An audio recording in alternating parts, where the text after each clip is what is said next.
listen to this. This is hilarious. I can't believe this was a problem back then. Because of rampant film piracy. They had film pirates even back then. That's wild. Tonight, I wanted to talk about the first movie ever made, A Trip to the Moon. Spoilers ahead. I recently saw this for the first time. I've seen clips of it here and there over the years, but never really got to see the whole thing from beginning to end. It's about 12 and a half minutes long. I went to visit my uncle, and he was like, "Hey, have you ever seen this?" And I hadn't, so I kind of brushed it off and was like, "Yeah, whatever, it's an old movie." But he put it on, and I was doing something else, and it kind of caught my eye. I was like, you know what is going on here with this movie? Let's give it my attention. Honestly, I was super impressed. There's also some interesting stuff about the director that I really appreciate and kind of respect his character for what he did and what he stood for. Some interesting stuff there that I'll get into a bit later. But if you haven't seen it, it's worth a watch. Like the first movie, it's not technically the very first footage motion picture. There's like the horse racing guy. There's like, a couple of seconds long, but this is like the first like narrative kind of edited movie. So quickly off the bat, I'm just gonna talk about things that I liked about it, and then I'll get into some trivia and some behind the scenes stuff and the director and writer himself. First off, I really like the set design that they had. I think it's really fun and intricate, and they're using backdrops, but they're great. They look really good, I think. And it's such a unique style, this movie. It's it's just kind of fun and silly. And they have the opening scene where there's a whole bunch of people piled into this science laboratory. There's a telescope looking out of the window, and I guess they're a bunch of scientists discussing their trip to the moon and what the plan is. And it's interesting because there's no close-up shots. It's just wide shots only. And it's kind of fun because I just wonder, did they even think about doing a close-up shot? Was that even something on the table? In that sense, it's quite fun to watch this, after all the movies you've seen and how far we've come. I mean, has it been 123 years? It came out in 1902. I mean, it's insane that it's been that many years of filmmaking. And there's a particular shot where industrial shot of this like factories, and it looks like it's as far as the eye can see.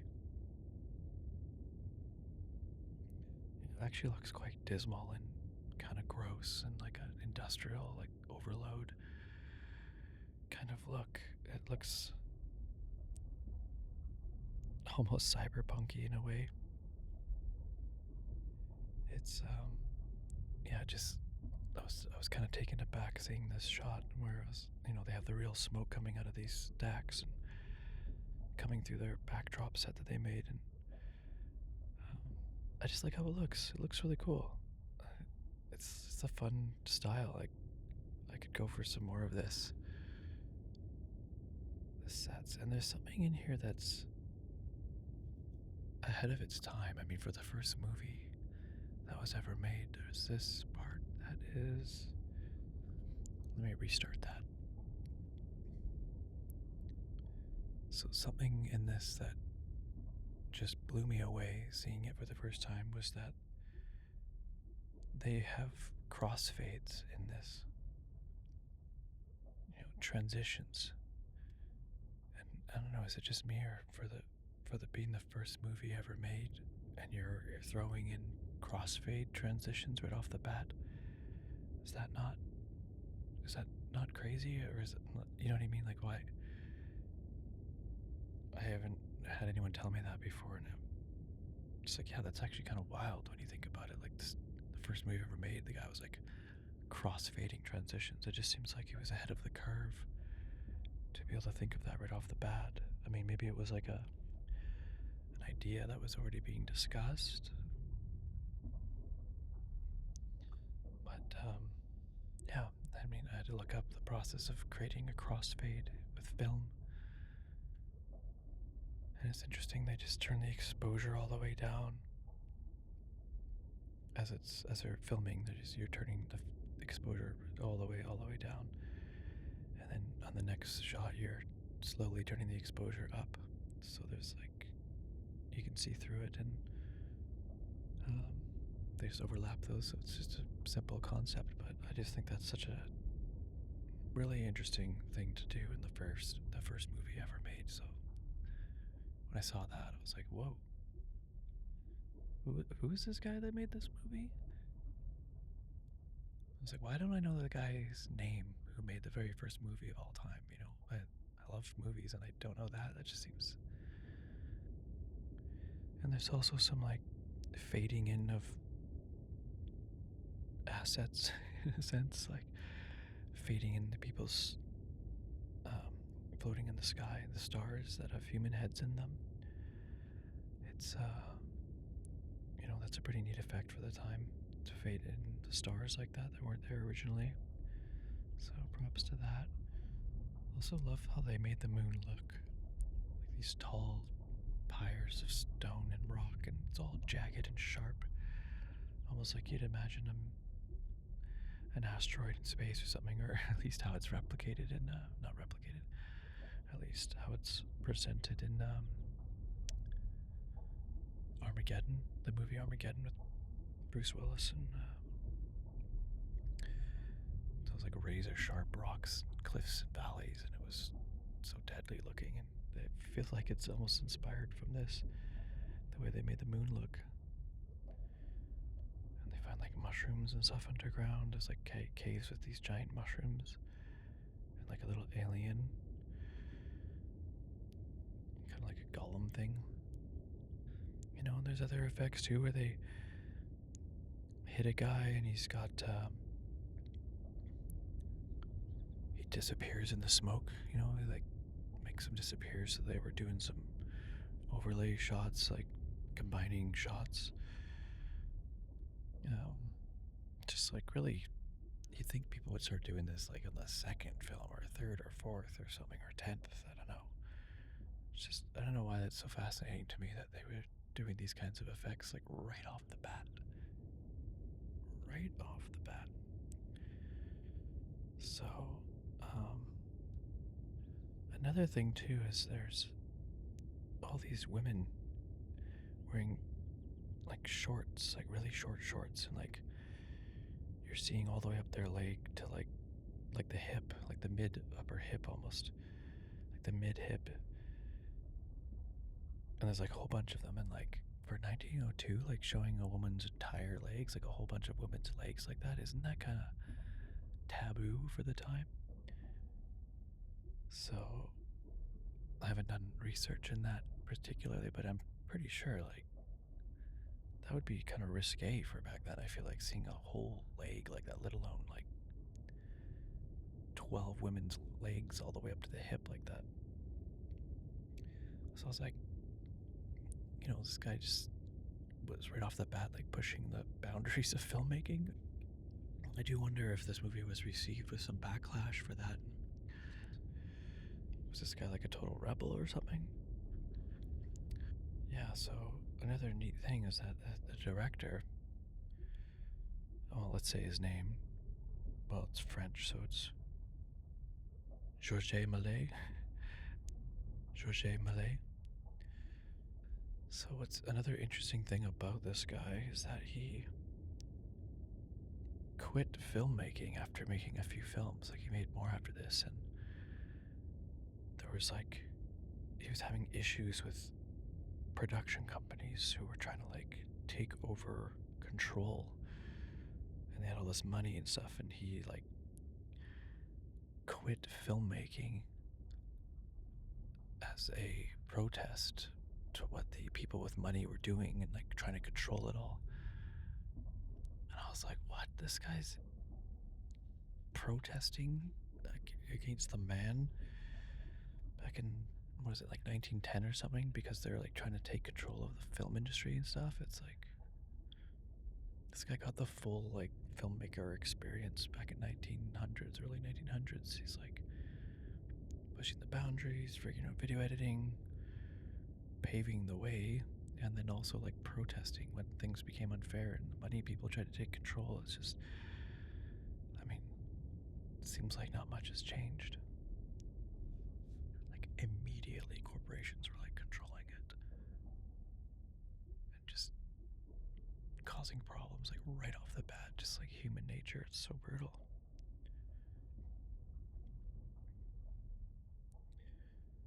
Okay, so let's get into some trivia here. Although the film disappeared into obscurity after Millet's retirement from the film industry, it was rediscovered around 1930. An original hand-colored print was discovered in 1993 and restored in 2011. A Trip to the Moon was ranked 84th among the 100 greatest films of the 20th century. The film remains Millet's best known, and the moment when the capsule lands in the moon's eye remains one of the most iconic and frequently referenced images in the history of cinema. Yeah, that's true. I've seen that so many times, but yet never got to hear about the guy who made it. So they had this really cool studio spot that they made. A workshop with a glass roof. As the science writer Ron Miller notes, A Trip to the Moon was one of the most complex films that Millet had ever made and employed every trick he had learned or invented. It was his longest film yet. Both the budget and the filming duration were unusually lavish, costing $10,000 to make and taking 3 months to complete. The camera. So this wasn't the first movie ever made. I guess he's made others. Okay, well, what is the first movie ever made then? And I googled it, and it keeps coming up with this one.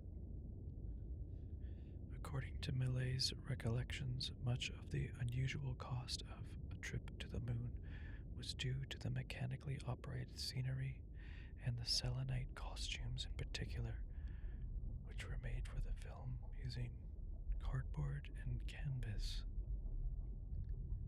One of the backdrops for the film, showing the inside of the glass-roofed workshop in which the space capsule is built, was painted to look like the actual glass-roofed studio in which the film was made. That's clever.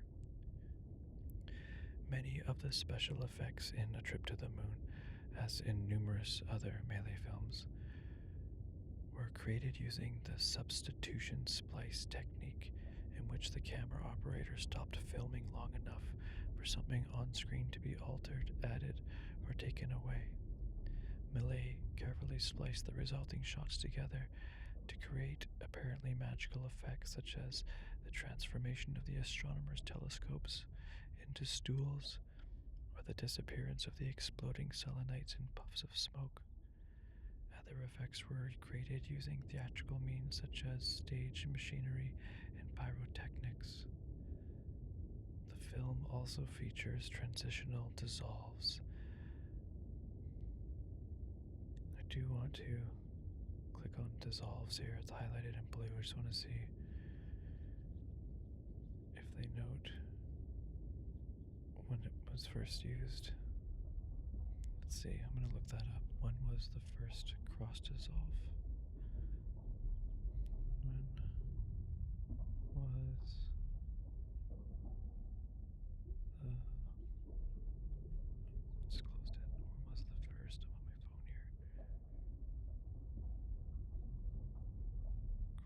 cross dissolve. Keep typing with my right hand. I should hold the mic with my right hand. What am I doing?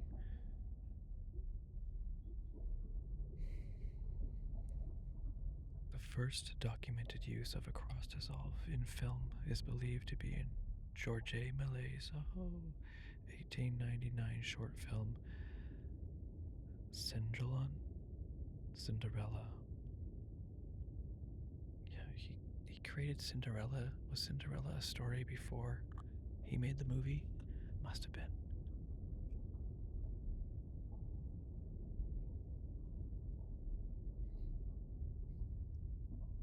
Going down a rabbit hole here. Okay, so Cinderella was the first movie with cross dissolves. Let me guess. They used. Well, I can guarantee you one of the cross dissolves is going to be the carriage turning into a pumpkin. The early implementation involved physically stopping and rewinding the camera to create a smooth transition between scenes. Oh, that's different than what I thought it was. This early method allowed for a bridge between shots, easing the audience from one scene to the next. So they would physically stop and rewind the camera to create a. Okay, yeah, so they would just.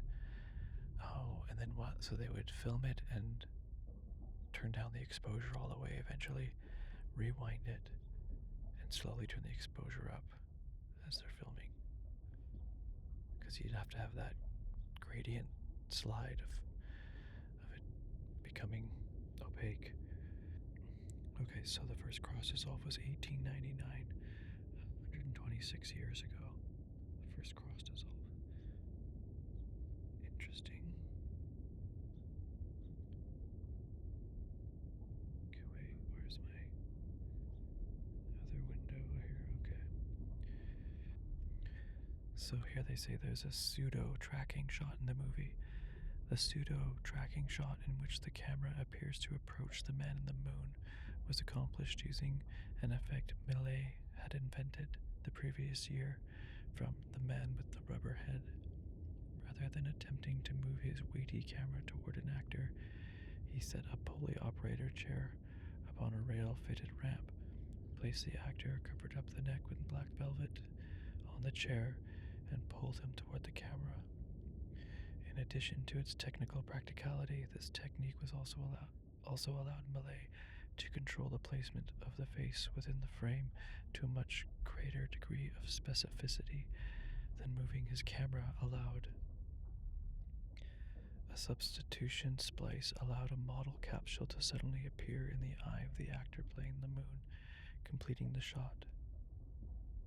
Another notable sequence in the film, the plunge of the capsule into real ocean waves filmed on location, was created through multiple exposure, with a shot of the capsule falling in front of the black background superimposed on the footage of the ocean.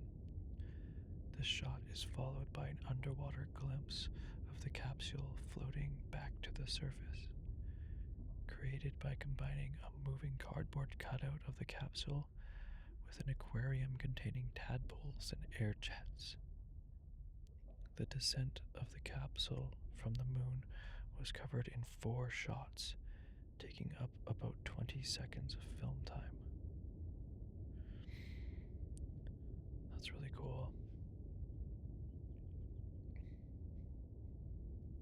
I mean, as a film editor, as a video editor, and, loving film and understanding film, I'm just so stoked on this guy right now. The guy who created the cross dissolve and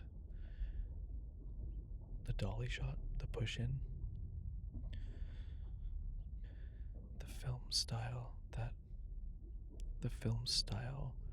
like that of most Millet's other films, is deliberately theatrical. The stage set is highly stylized, recalling the traditions of the 19th century stage, and is filmed by a stationary camera placed to evoke the perspective of an audience member sitting in a theater. This stylistic choice was one of Malay's first and biggest innovations. Although he had initially followed the popular trend of the time by making mainly actuality films, short slice of life documentary films capturing actual scenes and events for the camera.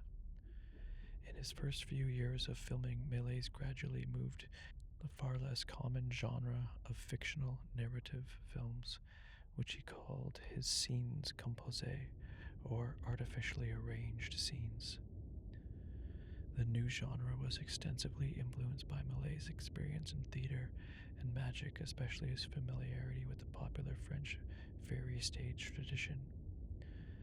Known for their fantasy plots and spectacular visuals, including lavish scenery and mechanically worked stage effects. In an advertisement, he proudly described the difference between his innovative films and the actuality still being made by his contemporaries. Said, "These fantastic and artistic films reproduce stage scenes and create a new genre entirely different from the ordinary cinematographic. How do I say that better? Cinematographic. I can't say it smoothly. Cinematographic. What is wrong with me? Whatever. Views of people and real streets. I should just finish the bloody sentence. Okay, so.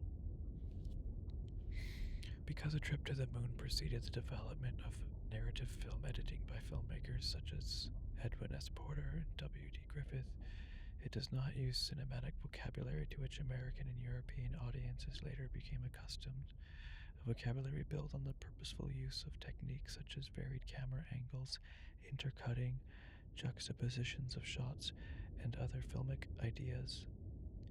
Rather, each camera set up in Malay's film is designed as a distinct dramatic scene, uninterrupted by visible editing, an approach fitting the theatrical style in which the film was designed. So let's talk about the release of A Trip to the Moon. Malay, who had begun A Trip to the Moon in May 1902, finished the film in August of that year and began selling prints to French distributors the same month. From September through December 1902, a hand-colored print of A Trip to the Moon was screened at Malay's theater.